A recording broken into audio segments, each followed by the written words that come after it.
तो हेलो दोस्तों, नमस्कार। आप सभी का हमारे यूट्यूब चैनल पर स्वागत है। यदि आप लोग क्लास 12 बायोलॉजी स्टूडेंट हैं और 2024 में बोर्ड परीक्षा देने वाले हैं, तो आज की आप महामैराथन वीडियो आप सभी लोगों के लिए बहुत ही ज़्यादा महत्वपूर्ण होने वाली है। क्योंकि यदि आप लोग अपनी क्लास 12 की बायोलॉजी में 70 नंबर बिल्कुल पक्का करना चाहते हैं, तो आप लोग इस वीडियो को शुरू से लेकर के अंतिम तक देखिएगा।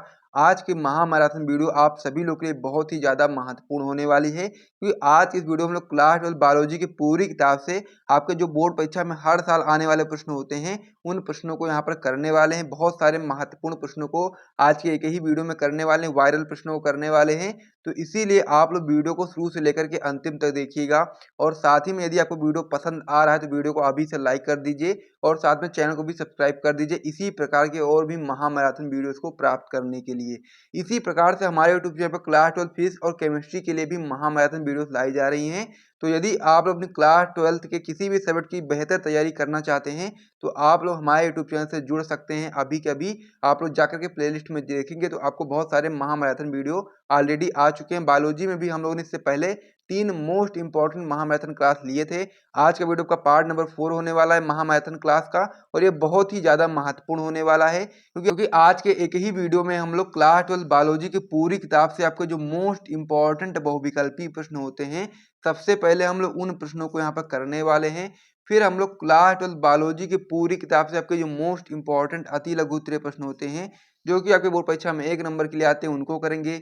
फिर हम लोग मोस्ट इंपॉर्टेंट लघु उत्तरीय प्रश्नों को करेंगे, जो कि बोर्ड परीक्षा में 2 और 3 नंबर में आते हैं। और फिर लास्ट में हम लोग यहाँ पर दीर्घ उत्तरीय प्रश्न को भी करने वाले हैं, जो कि आपकी बोर्ड परीक्षा 2024 के लिए बहुत ही ज़्यादा महत्वपूर्ण होने वाला है। तो इस प्रकार से यदि आपको इस प्रकार से सारी चीज़ों को समझना है, तो वीडियो को आपको शुरू से लेकर के अंतिम तक देखना पड़ेगा। और यदि आप लोग अपनी क्लास 12 की बायोलॉजी में 2024 की बोर्ड परीक्षा में 70 में 70 नंबर बिल्कुल पक्का करना चाहते हैं, तो आप लोग इस वीडियो को बिल्कुल भी मत मिस करिएगा। और साथ ही में वीडियो में जितने भी क्वेश्चन कराए जा रहे हैं, सभी को आप अपनी कॉपी में नोट करते हुए साथ में तैयार करते हुए चलिएगा। इसके अलावा यदि आपको एक notes plus important question answer चाहिए, तो आप लोग हमारा टॉपर ग्रुप ज्वाइन कर सकते हैं। यदि आप लोगों को क्लास 12 बायोलॉजी के जितने भी महत्वपूर्ण इंपॉर्टेंट क्वेश्चन आंसर होते हैं, यदि आप लोग सभी का पीडीएफ प्राप्त करना चाहते हैं, तो आप लोग हमारा टॉपर ग्रुप ज्वाइन कर सकते हैं। एक सब्जेक्ट का प्राइस मात्र 50 रुपीज़ रखा गया है। जिसको भी ज्वाइन करना होगा वो लोग इस नंबर पे व्हाट्सएप पर मैसेज करेंगे। नंबर हमारा हो जाता है 97 93 44 0081। तो इस नंबर पे आपको व्हाट्सएप पर मैसेज करना है, जिसको भी टॉपर ग्रुप चाहिए। एक सब्जेक्ट का प्राइस मात्र 50 रुपीज़ रखा गया है, बहुत ही मिनिमम प्राइस रखा गया है। इसमें आपको क्लास 12 बायोलॉजी के जितने भी मोस्ट इंपॉर्टेंट क्वेश्चन होते हैं, चाहे आपका बहुविकल्पी प्रश्न हो, चाहे आपके अति लघु उत्तरीय प्रश्न हो, चाहे लघु उत्तरीय प्रश्न हो, चाहे दीर्घ उत्तरीय प्रश्न हो, हर एक टाइप के प्रश्न यहाँ पर आपको दिए जाएंगे।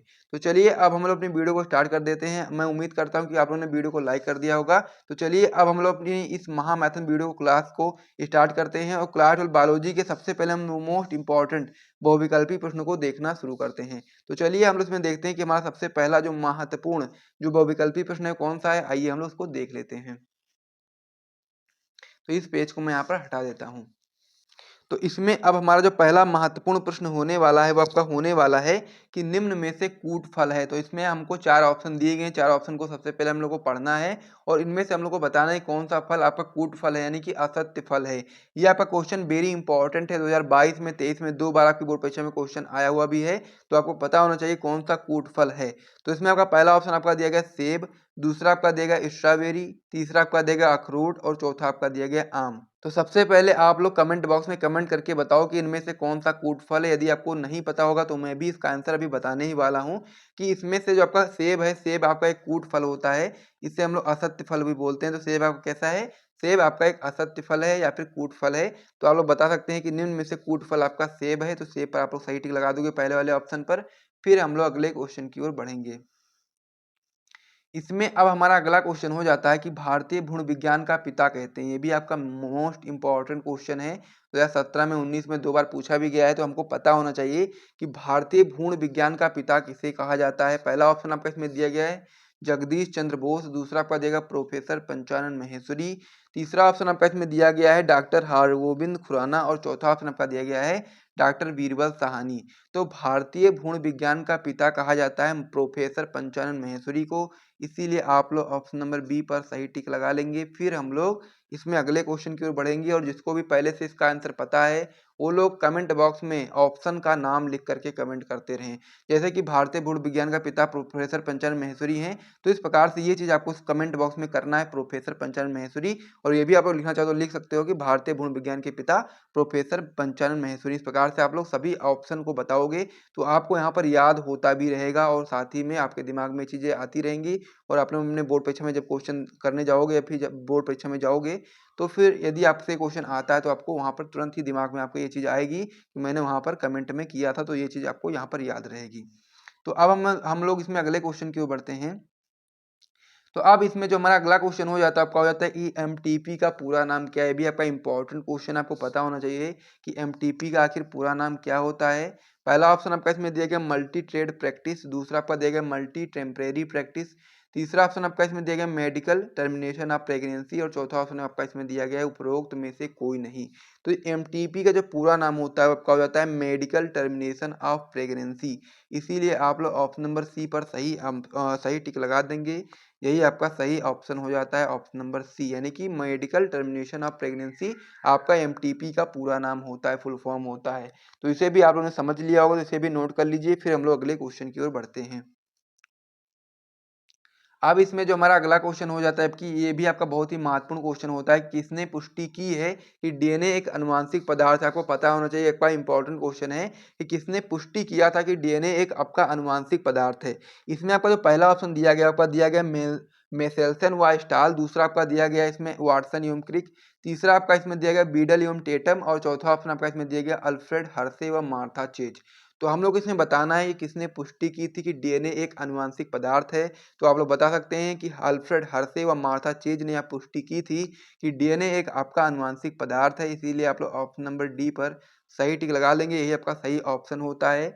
फिर हम लोग अगले क्वेश्चन की ओर इसमें बढ़ते हैं।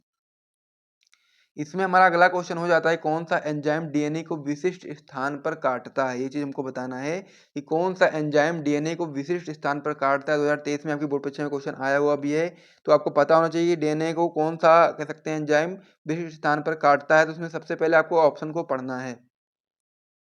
तो इसमें आपका जो पहला ऑप्शन दिया गया आपका दिया गया एंडोन्यूक्लियेज, दूसरा आपका दिया गया हेक्सोन्यूक्लियेज, तीसरा आपका दिया गया पॉलीमरेज और चौथा आपका दिया गया ये सभी।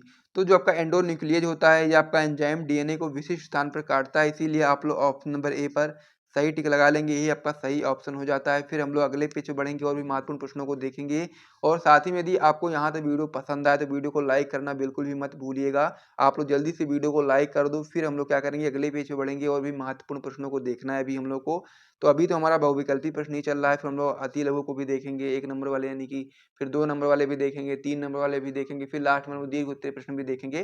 तो आप लोग वीडियो को लाइक कर दो, फिर हम लोग आगे पीछे बढ़ेंगे और भी महत्वपूर्ण प्रश्नों को देखेंगे।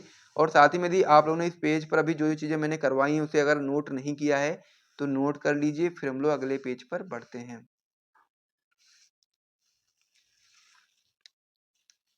अब इसमें जो हमारा अगला क्वेश्चन हो जाता है आपका वेरी इंपॉर्टेंट क्वेश्चन हो जाता है कि अनुवांशिकता रूपांतरित पौधा है। आपका इंपॉर्टेंट क्वेश्चन 2023 में आपकी बोर्ड परीक्षा में क्वेश्चन आया हुआ भी है।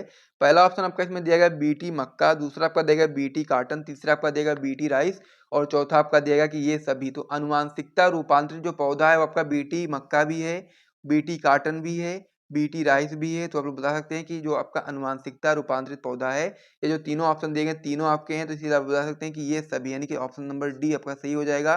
क्योंकि आपका जो अनुवांशिकता रूपांतरित पौधा आपका बीटी मक्का भी है, बीटी काटन भी है और बीटी राइस भी है। तो इस प्रकार से आप लोग इस वाले क्वेश्चन को भी समझ गए होंगे, तो इसे भी नोट कर लीजिए और फिर हम लोग अगले क्वेश्चन की ओर बढ़ते हैं।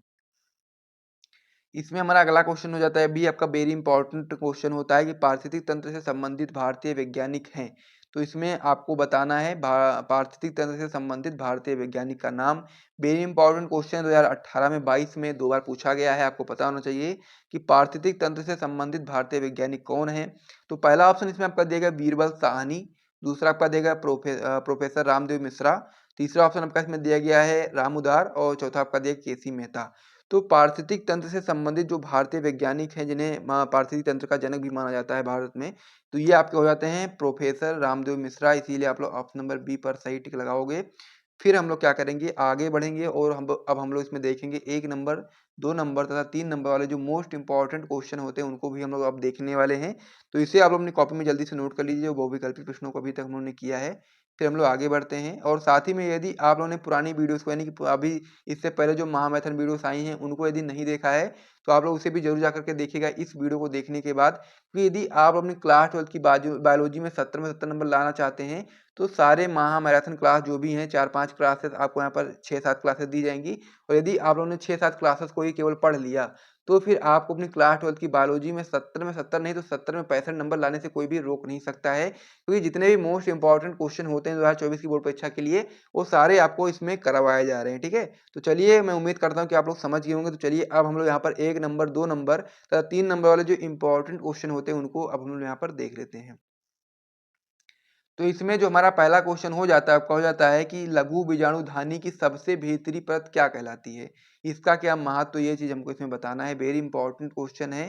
2009 में, 22 में, 23 में 3 बार पूछा गया। तो आपको पता होना चाहिए कि लघु बीजाणुधानी की जो सबसे भीतरी परत होती है उसका क्या नाम होता है और साथ ही में उसका क्या महत्व होता है, वो चीज़ आपको इसमें पता होनी चाहिए।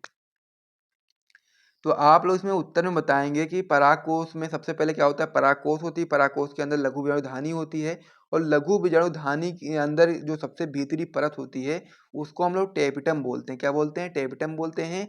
और यह लघु बीजाणु या पराग कणों को पोषण प्रदान करने का कार्य करता है। यानी कि जो परागकोश होता है, परागकोश के भीतर आपका होता है लघु बीजाणुधानी और लघु बीजाणुधानी के सबसे भीतरी परत को हम लोग टेपिटम बोलते हैं। और टेपिटम का जो कार्य होता है वो आपका होता है लघु बीजाणु या पराग कणों को पोषण प्रदान करने का कार्य होता है। अब ये क्वेश्चन आपका अलग तरीके से पूछा जा सकता है कि कह सकते हैं कि टेपिटम कहाँ पर स्थित होती है और साथ ही में टेपिटम का क्या कार्य होता है। तब भी आप लोग यही चीज़ यहाँ पर बताओगे कि टेपिटम जो आपका होता है वो लघु बीजाणुधानी की सबसे भीतरी परत होती है और यह आपका लघु बीजाणु या फिर बोल सकते हैं पराग कणों को पोषण प्रदान करने का कार्य करती है।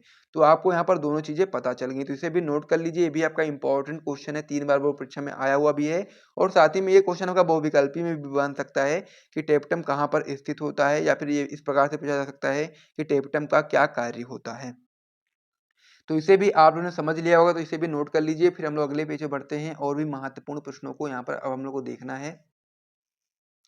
अब इसमें जो हमारा अगला क्वेश्चन हो जाता है, आपका हो जाता है कि मानव वृषण में सर्टोली कोशिकाओं का क्या कार्य होता है। वेरी इंपॉर्टेंट क्वेश्चन है, 2011 में, 19 में, 23 में 3 बार पूछा गया आपके बोर्ड परीक्षा में। आपको पता होना चाहिए कि मानव वृषण में सर्टोली कोशिकाओं का क्या कार्य होता है। बहुत ही इंपॉर्टेंट क्वेश्चन आपका होता है।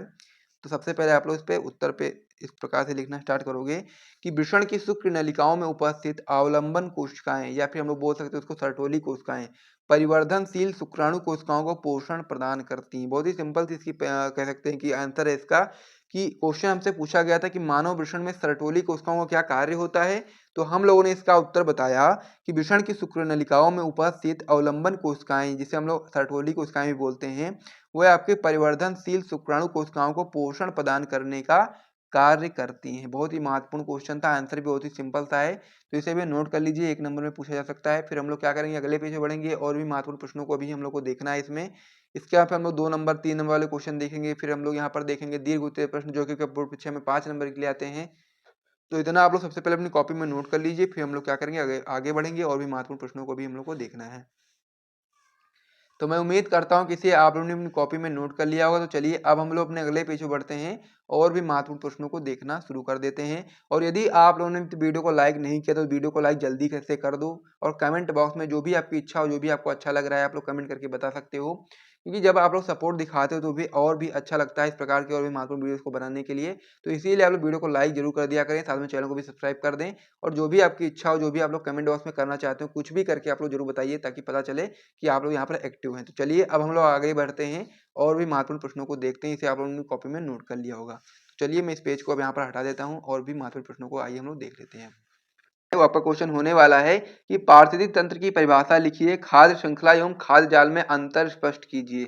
तो हम लोग को इसमें सबसे पहले क्या बताना है, हम लोग को सबसे पहले इसमें बताना है कि पारिस्थितिक तंत्र की परिभाषा हम लोग को सबसे पहले इसमें देना है और उसके बाद में फिर हम लोग को खाद्य श्रृंखला एवं खाद्य जाल में अंतर स्पष्ट करना है। वेरी इंपॉर्टेंट क्वेश्चन है, साथ में एनसीईआरटी का भी क्वेश्चन है 2007 में, 8 में, 9 में, 11 में, 14 में, 16 में, यानी कह सकते हैं आप लोग 6 बार आपकी बोर्ड परीक्षा में क्वेश्चन आया हुआ है। तो आपको पता होना चाहिए सबसे ज्यादा इसमें इंपॉर्टेंट क्वेश्चन में खाद्य श्रृंखला एवं खाद्य जाल में अंतर, तो ये चीज आपको बिल्कुल भी मिस नहीं करना है। सबसे पहले हम लोग इसमें देखेंगे पारिस्थितिक तंत्र की परिभाषा, उसके बाद में फिर हम लोग खाद्य श्रृंखला और खाद्य जाल में जो अंतर होता है उसको भी समझेंगे, फिर ये आपका क्वेश्चन कंप्लीट हो जाएगा। वेरी इंपॉर्टेंट क्वेश्चन है, आप लोग देख भी सकते हैं कि आपकी बोर्ड परीक्षा में क्वेश्चन बहुत बार आया है और इस बार भी आने की संभावना बहुत ज्यादा है, तो इसीलिए आप लोग उसको अच्छे तरीके से समझिएगा और अपनी कॉपी में नोट कर लीजिएगा। चलिए हम लोग इसका उत्तर देखना शुरू करते हैं। तो आप लोग सबसे पहले इसमें बताएंगे पारिस्थितिक तंत्र की परिभाषा। तो इसमें आप लोग बता सकते हैं कि वह तंत्र जो वातावरण के जैविक तथा अजैविक कारकों के परस्पर संबंधों तथा प्रक्रियाओं को व्यक्त करता है, पारिस्थितिक या फिर बोल सकते हैं पारितंत्र कहलाता है। बहुत ही सिंपल सी परिभाषा है कि वह तंत्र जो वातावरण के जैविक तथा अजैविक कारकों के परस्पर संबंधों तथा प्रक्रियाओं को व्यक्त करता है, आपका वही पारिस्थितिक तंत्र या फिर आप लोग बोल सकते हैं पारितंत्र कहलाता है। दोनों एक ही चीज है, पारिस्थितिक तंत्र बोलो आप लोग या फिर पारितंत्र बोलो। तो ये चीज आपको यहाँ पर समझ लेना है कि वह तंत्र जो वातावरण के जैविक तथा अजैविक कारकों के परस्पर संबंध तथा प्रक्रियाओं को व्यक्त करता है उसको हम लोग पारतंत्र बोलते हैं। तो इस प्रकार से आप लोगों ने पारतंत्र की परिभाषा को समझ लिया है। अब हम लोग उसमें देखेंगे खाद्य श्रृंखला एवं खाद्य जाल में अंतर। सबसे पहले आप लोग हेडिंग लगा दोगे खाद्य श्रृंखला इस साइड में और इधर आप लोग लगा दोगे खाद्य जाल। फिर हम लोग इसमें उत्तर देखना स्टार्ट करेंगे और खाद्य श्रृंखला और खाद्य जाल में जो कह सकते हैं कि अंतर होगा उस अंतर को मैं आपको यहाँ पर अच्छे तरीके से समझाने वाला हूँ। तो खाद्य श्रृंखला में आप लोग सबसे पहला पॉइंट इसमें बता सकते हैं कि इसमें जीवधारियों की जो संख्या होती है वो सीमित होती है, यानी कि खाद्य श्रृंखला में जीवधारियों की संख्या सीमित होती है। और वहीं पर खाद्य जाल की बात करेंगे तो इसमें जीवधारियों की जो संख्या होती है उसकी कोई सीमा नहीं होती, उसकी कोई लिमिट नहीं होती, यानी कि वह आपकी असीमित होती है। तो बहुत ही इंपॉर्टेंट था पहला पहला पॉइंट इसमें। खाद्य श्रृंखला में हम लोगों ने देखा कि इसमें जीवधारियों की संख्या क्या होती है, सीमित होती है, और खाद्य जाल में जीवधारियों की संख्या असीमित होती है। तो इस प्रकार से एक एक पॉइंट हो गया है। अब हम लोग खाद्य श्रृंखला में दूसरा पॉइंट देखेंगे तो इसमें आप लोग बता सकते हैं कि इसमें केवल एक श्रृंखला होती है, यानी खाद्य श्रृंखला में केवल एक श्रृंखला होती है। लेकिन खाद्य जाल की जब हम बात करेंगे तो इसमें अनेक खाद्य श्रृंखलाएं मिल करके आपका खाद्य जाल बनाती हैं। तो ये दोनों पॉइंट आपके लिए बहुत ही महत्वपूर्ण है, दोनों को नोट करिए। फिर हम लोग इसमें तीसरा पॉइंट देखते हैं। खाद्य श्रृंखला में जो आपका तीसरा पॉइंट हो जाता है आपका हो जाता है कि इसके माध्यम से ऊर्जा का स्थानांतरण एक मार्ग से होता है, यानी कि खाद्य श्रृंखला के माध्यम से ऊर्जा का स्थानांतरण एक मार्ग से होता है।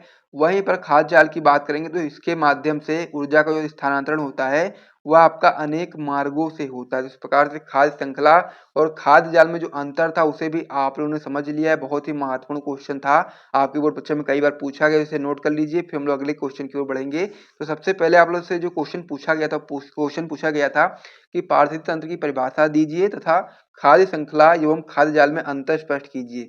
तो दोनों का आंसर मैंने आपको बता दिया है, तो आप लोग इसे जल्दी से अपनी कॉपी में नोट कर लीजिए। फिर हम लोग अगले क्वेश्चन की ओर बढ़ने वाले हैं।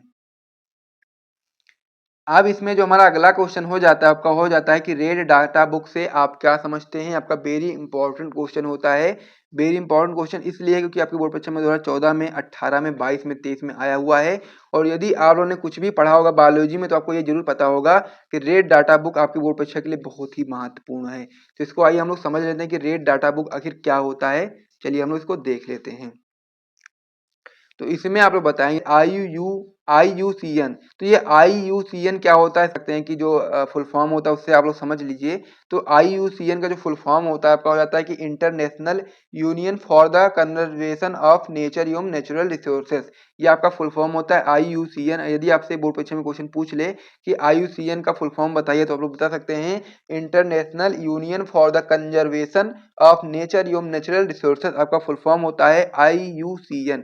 तो रेड डाटा बुक में इसका उत्तर में आप लोग बताएंगे कि IUCN द्वारा जारी एक विशेष किताब जिसमें विलुप्त, संकटग्रस्त, क्षति आशंकित, दुर्लभ सुबेद तथा अनाकलित जीव जातियों का सूचीबद्ध विवरण दिया जाता है। यानी कि इसमें जो रेड डाटा बुक होती है, इसमें आपका जो विलुप्त हो गए हैं जंतु, उनके बारे में यहाँ पर दिया जाता है विवरण उसका। साथ ही में जो आपके जीव जंतु जो आपके संकटग्रस्त हैं, यानी कि वो उनका विलुप्त होने का खतरा मंडरा रहा है, तो उनको इसमें लिखा जाता है, इसमें विवरण दिया जाता है। फिर इसमें आपका जो क्षति आशंकित, यानी कि जिनकी संभावना है कि वो उनको क्षति पहुँचाई जा रही है, उनके बारे में यहाँ पर जानकारी दी जाती है। साथ में जो दुर्लभ सुवेद हैं, यानी कि जिनका मिलना बहुत ही कह सकते हैं कि बहुत ही दुर्लभ है, उन चीज़ों के बारे में इसमें जानकारी दी जाती है। यानी इन्हीं प्रकार से अनेक चीज़ों की जानकारी इसमें सूचीबद्ध विवरण के रूप में दिया जाता है। यानी कि रेड डाटा बुक में इसमें बहुत ही अच्छे तरीके से उसको बताया जाता है कि कौन सी जाति आपकी संकटग्रस्त है, कौन सी आपकी विलुप्त हो चुकी है, कौन सी आपकी क्षति आशंकित है, कौन सी दुर्लभ है। इस प्रकार से बहुत सारी जानकारियों का विवरण आपका इसमें दिया जाता है रेड डाटा बुक में। तो यही आपका रेड डाटा बुक कहलाती है, इस प्रकार से आप लोग बता सकते हैं। अब हम लोग इसमें देखेंगे कि रेड डाटा बुक की इसकी उपयोगिता क्या होती है, इसका क्या महत्व होता है। अब हम लोग उसको देखने वाले हैं। तो सबसे पहले आप लोग रेड डाटा बुक क्या होता है उसे नोट कर लीजिए, फिर हम लोग अगले पेज पे बढ़ेंगे और वहां पर हम लोग रेड डाटा बुक की क्या उपयोगिता होती है, क्या इसका महत्व होता है, उसको हम लोग समझने वाले हैं। तो इसे आप अपनी कॉपी में जल्दी से नोट कर लीजिए, फिर हम लोग अगले पेज पे बढ़ते हैं और रेड डाटा बुक की महत्वता को समझते हैं। तो रेड डाटा बुक की जो उपयोगिता होती है, इसमें आप लोग पहला पॉइंट बता सकते हैं कि ये पुस्तक लुप्त हो रही जीव प्रजातियों की जानकारी देती है। यानी कि ये पुस्तक जो होती है रेड डाटा बुक, ये आपका लुप्त हो रही यानी कि विलुप्त हो रही जो प्रजातियां हैं उनके बारे में जानकारी देती है। आगे आप लोग बता सकते हैं कि इससे हमें संकटग्रस्त जातियों के आश्रय स्थल की स्थिति का जानकारी मिलती है। यानी कि इससे हमने क्या प्राप्त होता है, इससे हमें यह जानकारी प्राप्त होती है कि जो जातियां आपकी संकटग्रस्त हैं उनके आश्रय यानी कि वो जहाँ पर रहते हैं उनके स्थल की जानकारी हम लोग को इससे मिलती है। अगला पॉइंट इसमें आप लोग बता सकते हैं कि ये हमें वर्तमान में उपलब्ध जीवों की संख्या उपलब्ध कराती है। यानी कि ये हमें वर्तमान में जो जीव उपलब्ध हैं उनकी संख्या के बारे में ज्ञात कराती है। फिर आप लोग इसमें आगे बता सकते हैं कि ये पुस्तक आंकड़ों के माध्यम से लोगों को जीव संरक्षण के लिए प्रेरित करते हैं। यानी कि उनके आंकड़े, जैसे बहुत सारे जीवों के आंकड़े बहुत ज़्यादा तीव्र गति से कम होते जा रहे हैं, तो उसी के माध्यम से ये लोगों को जीव संरक्षण के लिए प्रेरित करने का कार्य करती है। तो रेड डाटा बुक आपके बोर्ड परीक्षा के लिए बहुत ही महत्वपूर्ण है और रेड डाटा बुक की परिभाषा मैंने आपको बता दी है और साथ ही में इसका क्या महत्व होता है उसे भी मैंने आपको समझा दिया है। तो इन दोनों को आप लोग नोट कर लीजिए, फिर हम लोग अगले क्वेश्चन की ओर बढ़ते हैं और भी महत्वपूर्ण प्रश्नों को अब हम इसमें देखते हैं। इसमें जो हमारा अगला क्वेश्चन हो जाता है आपका हो जाता है कि IUCN तथा WWF का पूरा नाम लिखिए। 2017 में 18 में 2 बार आपके बोर्ड परीक्षा में क्वेश्चन आया हुआ है। तो आपको यहाँ पर IUCN के बारे में पूरी जानकारी देनी है और साथ ही में WWF के बारे में पूरी जानकारी देनी है और साथ ही में इसका फुल फॉर्म भी आपको यहाँ पर बताना है। तो आप लोग उत्तर में बताएंगे। सबसे पहले नंबर 1 की बात हम बात करेंगे IUCN के बारे में। तो आप लोग बता सकते हैं, पहले भी मैंने आपको बताया है कि IUCN का जो फुल फॉर्म होता है आपका हो जाता है international union for the conservation of nature एवं नेचुरल रिसोर्सेस। ये संगठन है, संगठन की स्थापना 1948 ईस्वी में स्विट्जरलैंड में की गई थी और यह आपका संगठन दुर्लभ एवं विलुप्त जातियों के संबंध में जानकारी देने का कार्य करती है। यानी कि जो IUCN का जो फुल फॉर्म उसे मैंने आपको बता ही दिया है और साथ में ये भी बता दिया है कि IUCN की जो संगठन की जो स्थापना है वो 1948 ईस्वी में स्विट्जरलैंड में की गई थी और इसका जो महत्व है इसको आपका हो जाता है दुर्लभ एवं विलुप्त जातियों के संबंध में जानकारी देना। तो इस प्रकार से IUCN के बारे में जो जानकारी थी उसे आप लोगों ने समझ लिया है। अब हम लोग WWF के बारे में समझेंगे। तो WWF में आप लोग बता सकते हैं कि इसका फुल फॉर्म होता है वर्ल्ड वाइल्ड लाइफ फंड या विश्व वन्य जीवन कोष। यानी कि वर्ल्ड वाइल्ड लाइफ फंड आपका होता है इंग्लिश में फुल फॉर्म और इसी को हम लोग हिंदी में बोल सकते हैं विश्व वन्य जीवन कोष।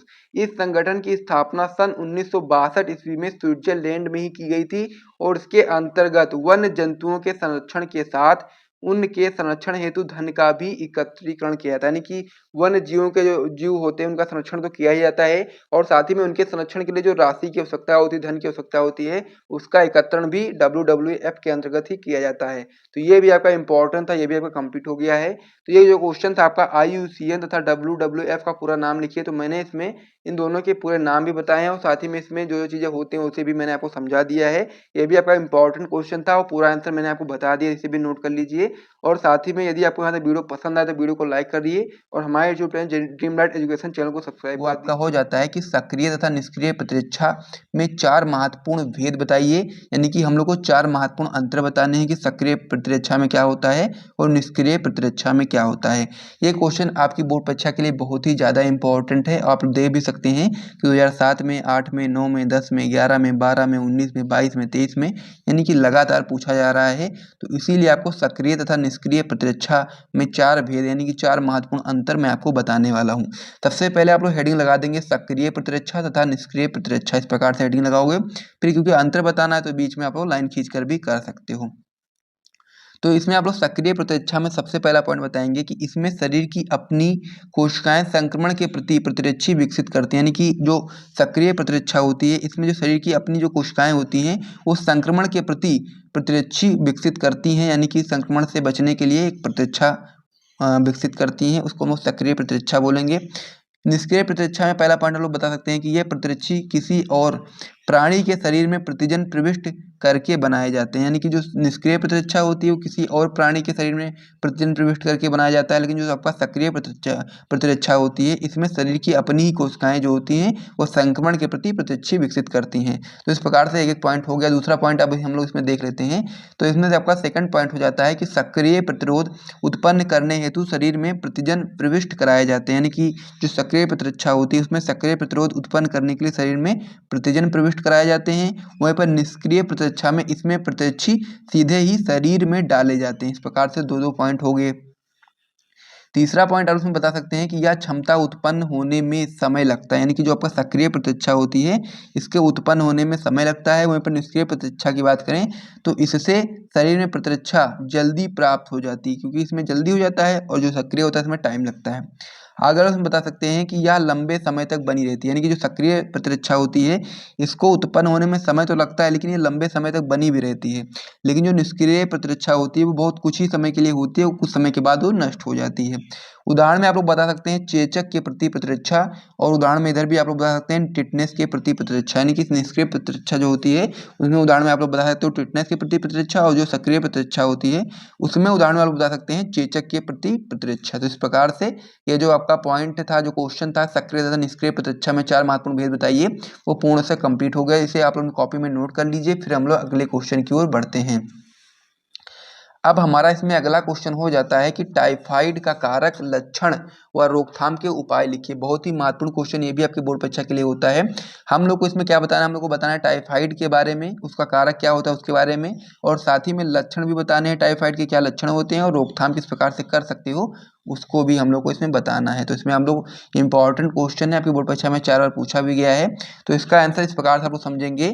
सबसे पहले आप लोग बताएंगे जो आपका टाइफाइड रोग होता है आपका साल्मोनेला टाइफी नामक जीवाणु से होता है, यानी कि जो टाइफाइड रोग होगा उसका कारक कौन होगा, तो आप लोग बता सकते हैं साल्मोनेला टाइफी नामक जीवाणु से होता है। आगे आप लोग इसमें बता सकते हैं कि यह रोग प्रायः 1 से 15 वर्ष के आयु वर्ग के बच्चों में होता है।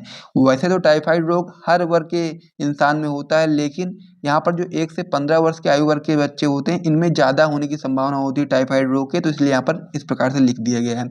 वैसे ये रोग हर उम्र के व्यक्ति में हो सकता है। इस रोग का जो संचरण होता है वो घरेलू मक्खी के कारण संक्रमित भोजन से होता है, यानी कि जो इस घरेलू मक्खी होती हैं वो संक्रमित भोजन को संक्रमित कर देती हैं, उसकी वजह से टाइफाइड रोग हो जाता है। तो इस प्रकार से ये पॉइंट भी आप समझ गए होंगे। अब हम लोग टाइफाइड के लक्षण को देखेंगे। तो आप लोग इसमें बता सकते हैं कि टाइफाइड रोग के निम्न लक्षण हैं। पहला आप लोग इसमें बताएंगे कि मस्तिष्क पीड़ा तथा टाइफाइड ज्वर जो दोपहर के बाद अपने चरम पर होता है। सबसे पहला पॉइंट इसमें आप बता सकते हो मस्तिष्क पीड़ा होती है, यानी कि सर में दर्द होता है। साथ ही में टाइफाइड ज्वर जो होता है वो दोपहर के बाद अपने चरम पर होता है, यानी कि दोपहर के बाद उसका जो ज्वर होता है बहुत ज़्यादा बढ़ जाता है।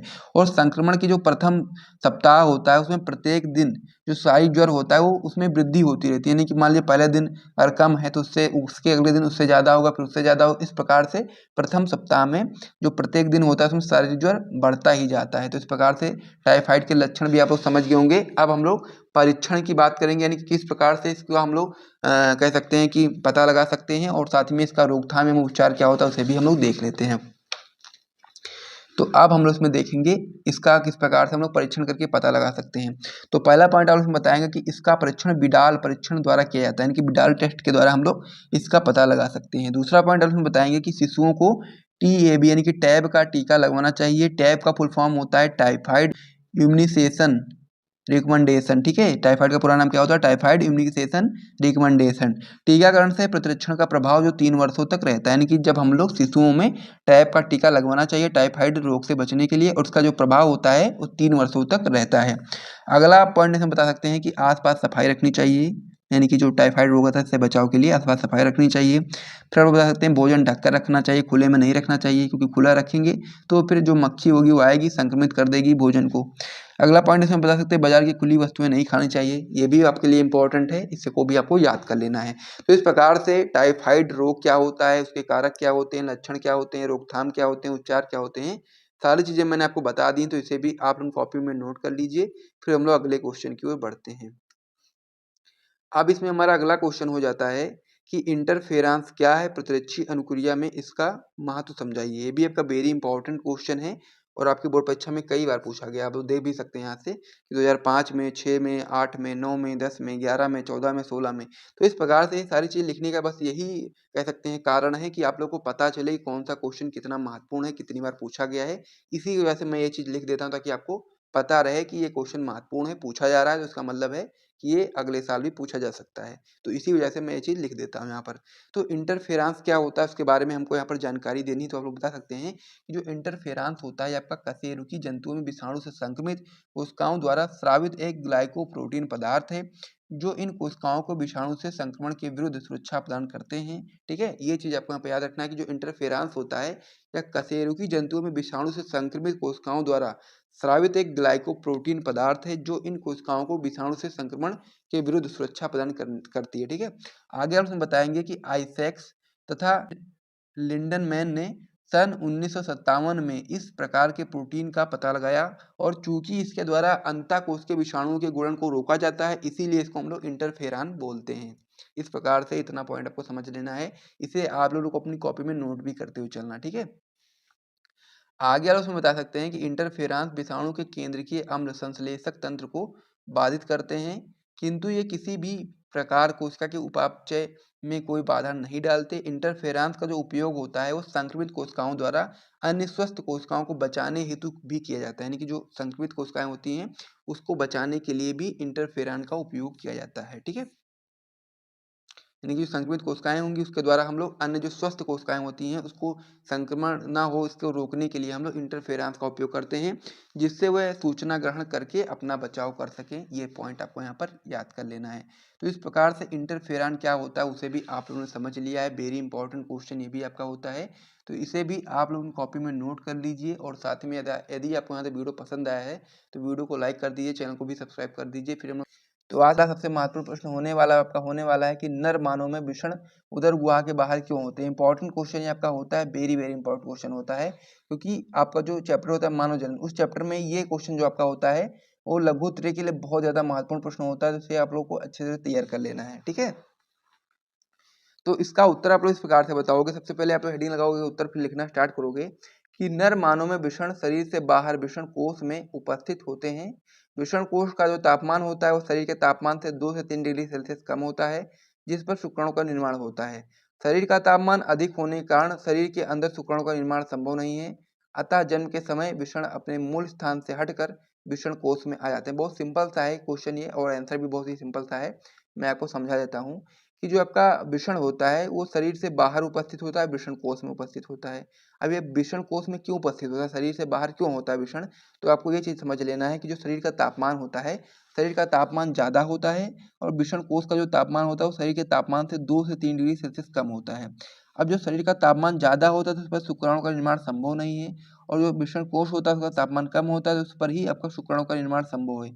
इसी की वजह से जो आपका वृषण कोश होता है उसी में आपका वृषण आ जाता है। जन्म के समय जो आपका वृषण होता है वो वृषण कोश में आ जाता है, और क्योंकि आपको पता है कि वृषण में ही आपका कह सकते हैं कि नर युग्मक का निर्माण होता है, इसीलिए जरूरी होता है यदि आपका बाहर नहीं आएगा, यानी कि कहने का मतलब वृषण कोश में नहीं आएगा, तो फिर वहां पर कह सकते हैं कि शुक्राणु का निर्माण संभव नहीं, क्योंकि शरीर का तापमान ज्यादा होता है और वृषण कोश का कम होता है। इसी की वजह से वृषण आपका जो होता है वृषण कोश में आ जाता है। ये सारी चीजें इस प्रश्न में मैंने आपको बताई, उत्तर में बताई, तो इसे आप लोगों ने कॉपी में नोट कर लो। सारी चीज़ें मैंने आपको समझा ही दी कि क्या-क्या चीज़ें होती हैं और क्या-क्या कैसे-कैसे आपको करना है।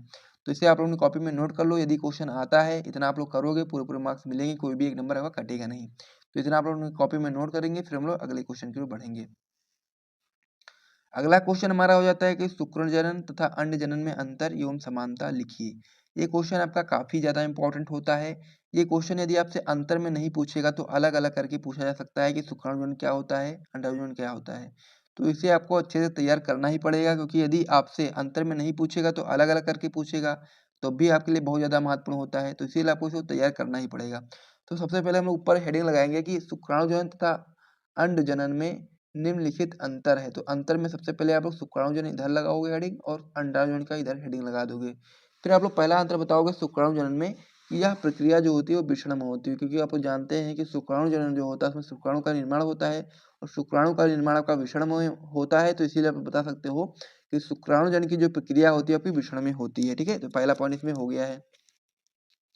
उसी में अंडाणु जनन में आप लोग पहला पॉइंट बताओगे कि यह प्रक्रिया आपकी अंडाशय में होती है। तो इन दोनों जो पॉइंट मैंने बताया पहले पहले इन दोनों को अपनी कॉपी में आप लोग नोट कर लो, फिर हम लोग अगले पॉइंट की ओर बढ़ते हैं। शुक्राणु जनन में आपका अगला पॉइंट हो जाता है कि इसमें वृद्धि प्रावस्था छोटी होती है, और वहीं पे अंडाणु जनन में इसमें वृद्धि प्रावस्था बहुत लंबी होती है। बहुत ही सिंपल सा है, इसे भी आपको समझ लेना है। लास्ट में आप लोग बताओगे शुक्राणु जनन में कि एक प्राथमिक शुक्राणु कोशिका से 4 अगुणी शुक्राणुओं का निर्माण होता है। वहीं पर यदि हम लोग अंडाणु जनन की बात करेंगे तो प्राथमिक अंडाणु कोशिका से एक अंडाणु और 2 या 3 ध्रुवीय काय का निर्माण होता है। तो इस प्रकार से शुक्राणु जनन और अंडाणु जनन में क्या अंतर होता है आप लोगों ने समझ लिया है। अब हम लोग इन दोनों में समानताएं समझेंगे कि इनमें समानताएं क्या होती हैं। तो समानताएं की सबसे पहले आप लोग इसका हेडिंग लगाओगे समानताएं का, कि शुक्राणु जनन और अंडाणु जनन में समानताएं। तो उसमें आप लोग पहला पॉइंट बताओगे कि दोनों क्रियाएं 3 अवस्था में पूर्ण होती हैं, यानी कि जो दोनों क्रियाएं होती हैं शुक्राणु जनन और अंडाणु जनन, ये आपकी 3 प्रावस्था में पूर्ण होती हैं। तीनों प्रावस्था आपकी इस प्रकार से होती है। पहला आपका होता है गुणन प्रावस्था, दूसरा आपका होता है वृद्धि प्रावस्था, तीसरा आपका होता है परिपक्वन प्रावस्था। तो इस प्रकार से जो आपका शुक्राणु जनन होता है उसमें भी ये तीनों अवस्थाएं होती हैं, और अंडाणु जनन में भी ये तीनों आपकी अवस्थाएं होती हैं। तो इस प्रकार से पहला पॉइंट हो गया समानताओं में। और दूसरा पॉइंट इसमें आप लोग बताएंगे कि दोनों क्रियाओं में मुख्य भूमिका अर्धसूत्री विभाजन की होती है, क्योंकि अर्धसूत्री विभाजन के फलस्वरूप ही आपका शुक्राणु या फिर अंडाणु का निर्माण होता है।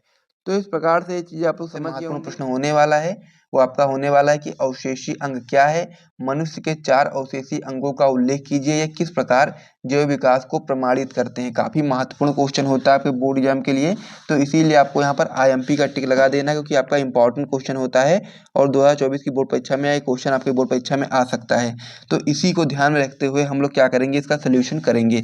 तो हमसे क्वेश्चन में पूछा गया है कि अवशेषी अंग क्या होता है, और साथ ही में हम लोग को ये भी बताना है कि मनुष्य के 4 अवशेषी अंगों का हम लोग को उल्लेख भी करना है। यानी कि हम लोग को सबसे पहले ये बताना है कि अवशेषी अंग क्या होता है, उसके बाद में फिर हम लोग बताएंगे कि मनुष्य में 4 अवशेषी अंगों का हम लोग उल्लेख करेंगे। इस प्रकार से आप लोग समझ गए होंगे।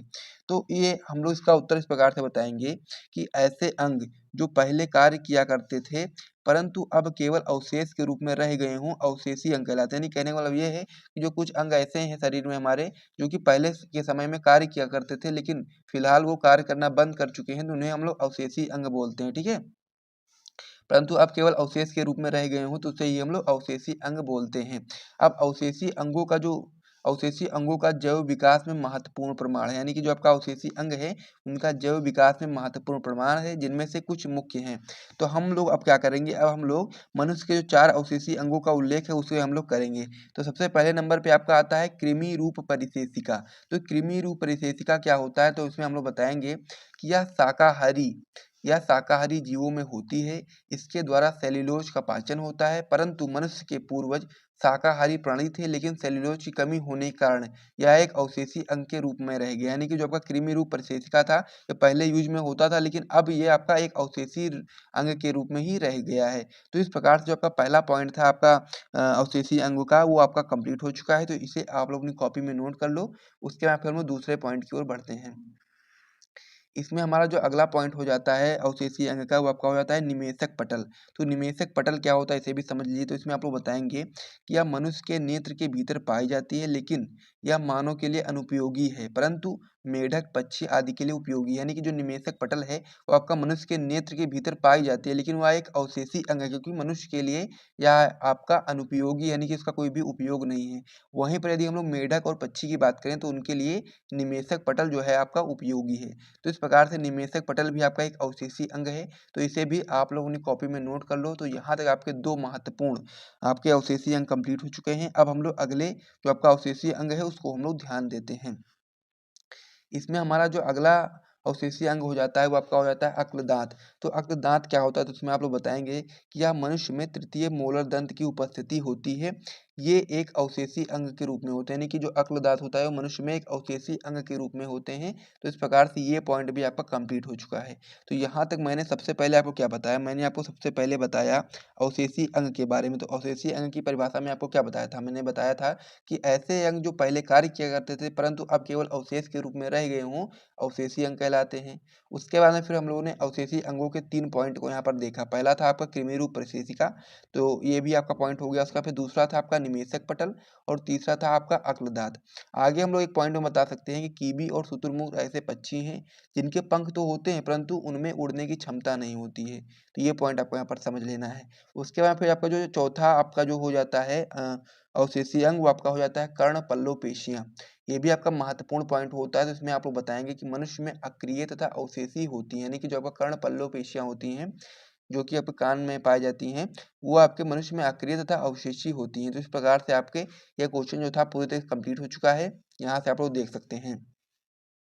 तो यहाँ से हम लोग से क्वेश्चन पूछा गया था कि अवशेषी अंग क्या है, मनुष्य के 4 अवशेषी अंगों का उल्लेख कीजिए, ये किस प्रकार जैव विकास को प्रमाणित करता है। तो हम लोगों ने सबसे पहले अवशेषी अंग की परिभाषा के बारे में बताया और उसके बाद में फिर हम लोगों ने बताया कि आपका जैव विकास को प्रमाणित करता है और उसके बाद फिर हम लोगों ने बताया कि जो आपके अवशेषी अंग थे मनुष्य के 4 अवशेषी अंग, जिनमें आपका पहला था कृमिरूप परिशेषिका, इसकी परिभाषा को मैंने आपको समझा दिया।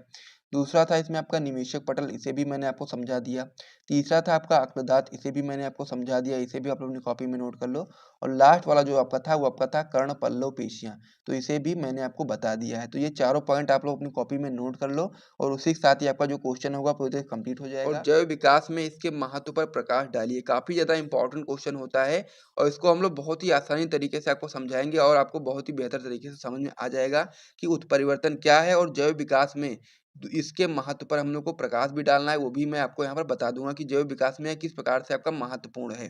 तो चलिए सबसे पहले हम लोग उसका उत्परिवर्तन जो आपका होता है, इसकी हम लोग सबसे पहले परिभाषा को देखते हैं कि उत्परिवर्तन आखिर होता क्या है। तो उत्परिवर्तन की परिभाषा में बताओगे आप लोग कि अचानक आने वाले बड़े परिवर्तन जो अगली पीढ़ी में वंशागत होते हैं उत्परिवर्तन कहलाते हैं। यानी उत्परिवर्तन में होता ऐसा है कि इसमें क्या होता है, जो परिवर्तन होते हैं वो अचानक आ जाते हैं और बहुत बड़े परिवर्तन आ जाते हैं। तो जो कि आपके अगली पीढ़ी में वंशागत होते हैं, यानी कि अगली पीढ़ी में भी जाते हैं, वही आपका उत्परिवर्तन कहलाता है। तो इस प्रकार से जो उत्परिवर्तन होता है उसकी परिभाषा मैंने आपको बता दी है। उसके बाद में फिर उत्परिवर्तन के बारे में और भी जानकारी हम लोग नीचे प्राप्त करेंगे। तो सबसे पहला जो हम इसमें पॉइंट याद करेंगे कि जातीय लक्षणों में होने वाले इन आकस्मिक वंशागत परिवर्तनों को डी व्रीज ने उत्परिवर्तन कहा। यानी कि जो डी व्रीज थे उन्होंने ही उत्परिवर्तन की खोज की थी और उन्होंने ही उत्परिवर्तन के संबंध में सिद्धांत प्रस्तुत किया था। तो इस प्रकार से आप लोग इसमें बताओगे कि जातीय लक्षणों में होने वाले इन आकस्मिक वंशागत परिवर्तनों को ही डी व्रीज ने उत्परिवर्तन कहा और सन 1901 ईस्वी में इन्होंने इस संबंध में एक उत्परिवर्तन सिद्धांत प्रस्तुत किया। ये चीज आपको यहाँ पर याद रखना है कि यदि आपसे कोई पूछ ले कि आप लोग बताओ कि उत्परिवर्तन सिद्धांत किसने प्रस्तुत किया, तो आप लोग बता सकते हैं कि डी व्रीज ने प्रस्तुत किया। तो इस प्रकार से ये आपका बहुविकल्पी में भी प्रश्न बन सकता है। तो इस प्रकार से आप लोग इतना नोट कर लो, फिर हम लोग आगे बढ़ते हैं। आगे आप इसमें बताओगे कि जाति का प्रथम सदस्य जिसमें उत्परिवर्तन होता है वो आपका उत्परिवर्तक है। यानी कि ये चीज आपको यहाँ पर याद रखना है कि वो आपका म्यूटेंट है। यानी कि जाति का वो प्रथम सदस्य होगा जिसमें आपका उत्परिवर्तन होगा, वो आपका उत्परिवर्तक या फिर म्यूटेंट होगा। इस प्रकार से आपको यहाँ पे याद रखना है। आगे आप उसमें बताएंगे कि उत्परिवर्तन अनिश्चित होते हैं तथा लाभदायक या हानिकारक दोनों प्रकार के हो सकते हैं। यानी कि जो आपका उत्परिवर्तन होता है वो आपका अनिश्चित होता है, यानी कि कब होगा कैसे होगा ये आपको पता नहीं चलेगा, अचानक से हो जाएगा और अचानक से बड़े परिवर्तन आपके शरीर में या फिर जिसमें भी होगा वो अचानक से उत्पन्न हो जाएंगे बड़े परिवर्तन, तो उसको हम लोग उत्परिवर्तन बोलेंगे। और जो आपका उत्परिवर्तन होता है आपका लाभदायक भी हो सकता है और हानिकारक दोनों प्रकार के आपके हो सकते हैं। यानी कि लाभदायक भी उत्परिवर्तन हो सकता है आपका और हानिकारक भी हो सकता है। तो इस प्रकार से आप लोगों ने यहाँ तक समझ लिया। आगे आप उसमें बताओगे कि उत्परिवर्तन किसी जीन विशेष में होते हैं, यानी कि जो आपका उत्परिवर्तन होता है आपका किसी जीन विशेष में होता है जिससे जनन द्रव्य में परिवर्तन होते हैं अतः अगली पीढ़ी में स्थानांतरित हो जाते हैं। तो इस प्रकार से जो उत्परिवर्तन होता है वो किसी जीन में होता है जिससे जनन द्रव्य में परिवर्तन होता है अतः अगली पीढ़ी में स्थानांतरित हो जाते हैं। तो इस प्रकार से उत्परिवर्तन के बारे में बहुत सारी जानकारी हम लोगों ने प्राप्त करी है और यदि आपसे क्वेश्चन पूछा जाता है तो आपको यहाँ तक लिखना पड़ेगा। उसके बाद में फिर हम लोग इसमें बात करेंगे कि उत्परिवर्तन कितने प्रकार के होते हैं। तो उत्परिवर्तन आपके 3 प्रकार के होते हैं, जिसमें आपका पहला होता है जीन उत्परिवर्तन, जिसे हम लोग इंग्लिश में बोलते हैं जीन म्यूटेशन। और दूसरा आपका इसमें हो जाता है गुणसूत्र उत्परिवर्तन, जिसे हम लोग इंग्लिश में बोलते हैं क्रोमोसोमल म्यूटेशन। और इसमें जो आपका लास्ट होता है आपका हो जाता है गुणसूत्र समूह उत्परिवर्तन, इसको हम लोग इंग्लिश में बोलते हैं जीनोमैटिक म्यूटेशन। तो इस प्रकार से उत्परिवर्तन के 3 प्रकार होते हैं, मैंने आपको तीनों प्रकारों के बारे में बता दिया है, तो इसे भी आप लोगों ने कॉपी में नोट कर लो। और ये अगर क्वेश्चन आपकी बोर्ड परीक्षा में आता है तो आपको सबसे पहले उत्परिवर्तन की परिभाषा लिखनी है और उसके बाद फिर ये सारी जानकारी भी आपको बतानी पड़ेगी। उसके बाद में आप लोग लिखोगे इसमें उत्परिवर्तन के 3 प्रकार और तीनों प्रकारों के बारे में आप लोग इस प्रकार से बता सकते हो। क्योंकि ये आपका दीर्घ उत्तरीय प्रश्न का क्वेश्चन है तो इतनी सारी चीज़ें आपको लिखनी ही पड़ेंगी, तभी आपको पूरे मार्क्स मिलेंगे। तो इतनी सारी चीज़ आप लोग समझ गए होंगे। अब हमसे इसमें अगला क्वेश्चन जो पूछा गया था, पहला तो पूछा गया था कि उत्परिवर्तन क्या है और दूसरा इसमें पूछा गया था कि जैव विकास में इसके महत्व पर प्रकाश डालिए। तो उत्परिवर्तन क्या है मैंने पूरा आपको डिटेल में समझा दिया है। अब हम लोग जैव विकास में इसके महत्व पर बात करेंगे, यानी कि जो आपका उत्परिवर्तन होता है उसका जैव विकास में किस प्रकार से महत्वपूर्ण होता है उसको हम लोग अब समझेंगे। तो इसमें आप लोग आगे बताओगे कि जैव विकास की क्रियाविधि में उत्परिवर्तन का महत्व, क्योंकि जैव विकास जो होता है यानी कि जीवों का विकास, उसमें आपका उत्परिवर्तन का महत्वपूर्ण रोल होता है। तो इसको किस प्रकार से आइए समझते हैं। सबसे पहला पॉइंट इसमें आप लोग बताओगे कि उत्परिवर्तन के कारण जीवों में विकासशील विभिन्नताएं कम समय में उत्पन्न हो जाती है। यानी कि क्या होता है कि जो उत्परिवर्तन होता है तो उसके कारण जीवों में जो विकासशील जो विभिन्नताएं होती हैं जो बहुत ज़्यादा समय में उत्पन्न होती हैं वो बहुत ही कम समय में यहाँ पर उत्पन्न हो जाती हैं उत्परिवर्तन के कारण। तो इस प्रकार से जो पहला पॉइंट हो जाता है वो जैव विकास के लिए काफ़ी ज़्यादा इंपॉर्टेंट हो जाता है। तो मैंने आपको इसे बता दिया, इसे आप लोग अपनी कॉपी में नोट कर लो। एक बार मैं फिर से रिपीट कर देता हूँ कि उत्परिवर्तन के कारण जीवों में विकासशील विभिन्नताएं जो आपकी होती हैं वो बहुत ही कम समय में उत्पन्न हो जाती हैं। क्योंकि आपको पता ही था कि जो उत्परिवर्तन की परिभाषा मैंने आपको बताया ही था कि अचानक होने वाले जो बड़े परिवर्तन होते हैं उसे ही हम लोग उत्परिवर्तन बोलते हैं। तो इसी वजह से हम लोग बता सकते हैं कि जीवों में विकासशील जो विभिन्नताएं होती हैं बहुत कम समय में उत्पन्न हो जाती हैं उत्परिवर्तन के कारण। तो पहला पॉइंट आप समझ गए होंगे। अब हम लोग इसके अगले पॉइंट की ओर बढ़ते हैं। अगला पॉइंट इसमें आपका हो जाता है कि एक जनजाति से कई मिलती जुलती जातियां उत्पन्न हो जाती हैं और संयोजी कड़ियों की उपस्थिति को उत्परिवर्तन सिद्धांत द्वारा सहज ही समझा जा सकता है। यानी कि जो आपका उत्परिवर्तन होता है इसकी सहायता से एक जनजाति से कई मिलती जुलती जातियां उत्पन्न हो जाती हैं और संयोजी कड़ियों की उपस्थिति को ही हम लोग उत्परिवर्तन सिद्धांत द्वारा सहज ही समझा जा सकता है। तो इस प्रकार से 2 पॉइंट आपके यहाँ पर हो गए। तीसरे पॉइंट में आप लोग यहाँ पर बताओगे कि कृत्रिम उत्परिवर्तन द्वारा अनेक उन्नत फसलों की प्रजातियां तैयार की गई हैं। यानी कि इसको हम लोग आगे बढ़ेंगे और आगे पेश में समझेंगे। सबसे पहले हम लोग इसमें क्या देखा कि जो आपका कृत्रिम उत्परिवर्तन होता है उसके द्वारा हम लोगों ने अनेक उन्नत फसलों की प्रजातियां तैयार की गई हैं। जैसे कि आपका हो गया गामा जो किरणें होती हैं कि गामा किरणों की सहायता से जो गेहूं की सोनारा 64 होती है और सरबती 64 किस्में होती हैं उसको तैयार किया गया। और साथ ही में आपका काल्विसिन नामक रसायन से आपका गेंदा जीनिया आदि के बड़े पुष्प वाले पादप आदि प्राप्त किए गए। यानी कि जिन उत्परिवर्तन के कारण ये सारी चीजें संभव हो पाई हैं। तो इसे भी आप अपनी कॉपी में नोट कर लीजिए, आपका तीसरा पॉइंट हो जाता है। अब इसमें जो हमारा लास्ट पॉइंट हो जाता है वो आपका होता है लघु परिवर्तन जैव विकास के लिए महत्वपूर्ण माने जाते हैं। यानी कि इसमें जो आपका चौथा पॉइंट हो जाता है जैव विकास की क्रियाविधि में उत्परिवर्तन के महत्व का, वो आपका हो जाता है कि लघु परिवर्तन जैव विकास के लिए महत्वपूर्ण माने जाते हैं क्योंकि इनसे पूर्वज तथा नई जाति के बीच की अवस्थाएं जैसे कि प्रजाति तथा उपजाति के बनने के कारण ज्ञात हो जाते हैं। ये बहुत ही महत्वपूर्ण पॉइंट होता है आपका उत्परिवर्तन का। तो इसे भी आप अपनी कॉपी में नोट करेंगे। एक बार मैं फिर से रिपीट कर देता हूँ कि लघु परिवर्तन जैव विकास के लिए महत्वपूर्ण माने जाते हैं क्योंकि इनसे पूर्वज तथा नई जाति के बीच की जो अवस्थाएं होती हैं जैसे कि प्रजाति तथा उपजाति ये बनने के कारण ज्ञात हो जाते हैं। यानी किस प्रकार से उनमें बनने का कारण होता है विभिन्नताएं होती हैं वो हम लोग को यहाँ से पता चल जाता है। तो इस प्रकार से ये जो आपका क्वेश्चन था वो कंप्लीट हो गया है। हमारा महत्वपूर्ण प्रश्न होने वाला है वो आपका होने वाला है कि वाटसन एवं क्रिक द्वारा प्रस्तुत द्विकुंडलीय डीएनए की संरचना का वर्णन कीजिए। काफी ज्यादा महत्वपूर्ण क्वेश्चन ये आपका होता है, इसीलिए आपको यहाँ पर वेरी वेरी इंपॉर्टेंट का टैग लगा लेना है। उसके बाद में फिर हम लोग इसका उत्तर लिखना स्टार्ट करेंगे। सबसे पहले हम लोग इसमें बताएंगे कि डीएनए का रासायनिक संगठन, क्योंकि आपको पता होना चाहिए कि जो आपका डीएनए है उसका रासायनिक संगठन किस प्रकार से है। क्योंकि अगर आपसे क्वेश्चन पूछा जा सकता है अलग से कि डीएनए का रासायनिक संगठन बताइए, तो उसमें आप लोग ये चीज़ बता सकते हो। तो आप लोग बताओगे डीएनए का रासायनिक संगठन, सबसे पहले हेडिंग लगाओगे, फिर आप लोग लिखोगे पहला पॉइंट, इसमें शर्करा डालोगे, उसके बाद फिर लिखोगे आप लोग कि डीएनए में डीऑक्सीराइबोज शर्करा पाई जाती है। ये चीज़ आपको पता होनी चाहिए क्योंकि ये आपका क्वेश्चन पूछा जा सकता है।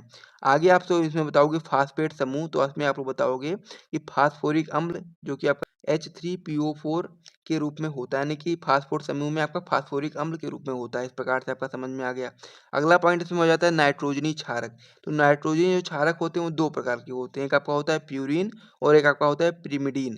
तो प्यूरिन में आपका एडेनिन और ग्वानिन होता है और पिरिमिडीन में आपका थायमिन और साइटोसिन होता है। तो ये चीज़ें जो आपकी हो गई, सारे पॉइंट आप लोग नोट कर लो अपनी कॉपी में। ये आपका हो जाता है डीएनए का रासायनिक संगठन। तो डीएनए का रासायनिक संगठन आप लोग नोट कर लो। उसके बाद में फिर हम लोग ये जो आपसे क्वेश्चन पूछा गया था कि वाटसन एवं क्रिक द्वारा प्रसिद्ध द्विकुंडलीय डीएनए की संरचना का वर्णन कीजिए, उस हम लोग संरचना के बारे में समझते हैं। तो यहाँ तक आप लोग अपनी कॉपी में नोट कर चुके होंगे। अब हम लोग आगे बढ़ते हैं। तो अब आप लोग बताओगे वाटसन एवं क्रिक मॉडल। तो वाटसन एवं क्रिक मॉडल में आप लोग सबसे पहले हेडिंग लगाओगे, उसका फिर लिखना स्टार्ट करोगे कि डीएनए पॉली न्यूक्लियोटाइड श्रृंखला की बनी हुई द्विकुंडलित सर्पिलाकार या सीढ़ीनुमा संरचना होती है। यानी कि जो डीएनए होता है वो आपका पॉली न्यूक्लियोटाइड श्रृंखला की बनी हुई द्विकुंडलित और साथ ही में सर्पिलाकार या फिर हम लोग बोल सकते हैं कि सीढ़ीनुमा संरचना होती है, जो कि संरचना अभी हम लोग आगे देखेंगे चित्र के माध्यम से। सबसे पहले आप लोग पॉइंट को नोट कर लो। आगे आप लोग इसमें बताओगे कि जिसमें एक प्यूरिन एक पिरिमिडीन से ठीक सामने जुड़ा होता है। यानी कि इसमें क्या होता है कि जो आपका एक प्यूरिन होता है वो आपका एक पिरिमिडीन से ठीक सामने जुड़ा होता है।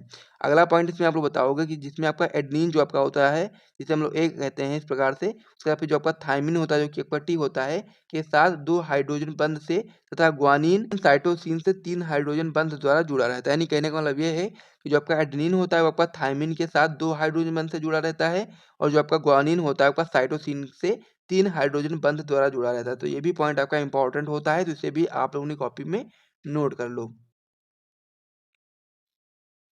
आगे आप लोग इसमें बताओ कि इसके प्रत्येक सामाक्षर की दूरी 3.4 एंगस्ट्रॉन होती है तथा प्रत्येक 10 सामाक्षर के बाद एक ऐंठन करता है। ये भी आपका इंपॉर्टेंट पॉइंट है। तो इस प्रकार से इतने पॉइंट आप लोग अपनी कॉपी में नोट कर लो। उसके बाद में फिर हम लोग अगले पेज पर बढ़ते हैं और उसमें हम लोग चित्र को देखते हैं। ठीक है, यहाँ तक आप लोग सारी चीज़ों को समझ गए होंगे। तो यहाँ तक आप अपनी कॉपी में एक बार नोट कर लीजिए वाटसन क्विक मॉडल के बारे में। उसके बाद हम लोग अगले पेज पर बढ़ते हैं। तो अगले पेज में हमारा एक पॉइंट और बचा हुआ है इसमें। तो उसमें आप लोग बताएंगे कि जिसकी दूरी 34 एंगस्ट्रॉन होती है तथा इसकी चौड़ाई 20 एंगस्ट्रॉन होती है। डीएनए के घुमाव में एक दीर्घ खांच व लघु खांच होती है। तो इस प्रकार से आपका ये डीएनए की संरचना होती है, जिसमें आपका इस प्रकार से आप लोग देखेंगे, ये आपका होता है दीर्घ खांच और ये आपका होता है लघु खांच और ये आपका होता है जो इसकी दूरी होती है वो कितनी होती है, 34 एंगस्ट्रॉन होती है। तो इस प्रकार से आपका जो क्वेश्चन था कि वाटसन एवं क्रिक द्वारा प्रस्तावित द्विकुंडलीय डीएनए की संरचना का वर्णन कीजिए, उसमें मैंने आपको सारी चीज़ों को समझा दिया है, चित्र भी बता दिया है। तो इसे आप लोगों ने कॉपी में नोट कर लो, अच्छे तरह से समझ लो। उसके बाद हम लोग वीडियो को समाप्त करते हैं। मिलते हैं नेक्स्ट वीडियो में, तब तक के लिए जय हिंद।